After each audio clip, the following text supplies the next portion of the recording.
আমাদের প্রিয় দল, যে দলের জন্য দিন রাত এই বাড়ি থেকে ওই বাড়ি ঘুমাইছে,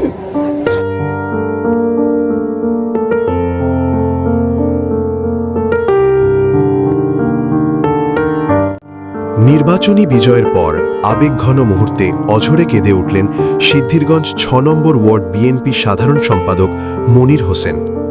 দোয়া মাহফিলে অংশগ্রহণকারীদের উপস্থিতি, মনির হোসেনের বক্তব্য আবেগাপ্লুত দৃশ্য। নারায়ণগঞ্জ জেলা বিএনপির কার্যালয়ে আয়োজিত দোয়া মাহফিলে দীর্ঘ ১৭ বছরের দুঃসময় ও নির্যাতনের স্মৃতিচারণ করতে গিয়ে আবেগাপ্লুত হয়ে পড়েন তিনি। আওয়ামী লীগের দুঃশাসনের সময় মামলা হামলার কারণে স্ত্রী সন্তান ছেড়ে পালিয়ে থাকতে হয়েছে, কখনো মানুষের বাড়িতে, কখনো রাস্তায় রাত কাটাতে হয়েছে। আজ ১৭ বছর পর আল্লাহ আমাদের দলকে কবুল করেছেন। তিনি দলের নেতাকর্মীদের ঐক্যবদ্ধ থাকার আহ্বান জানিয়ে বিএনপির ভারপ্রাপ্ত চেয়ারম্যান তারেক রহমানের জন্য দোয়া কামনা করেন। এ সময় নারায়ণগঞ্জ ৩ আসনের নেতা আজহারুল ইসলাম মান্নানের পক্ষেও দোয়া ও সমর্থন চান তিনি, যেন সবাই মিলে জনগণের সেবায় কাজ করতে পারেন।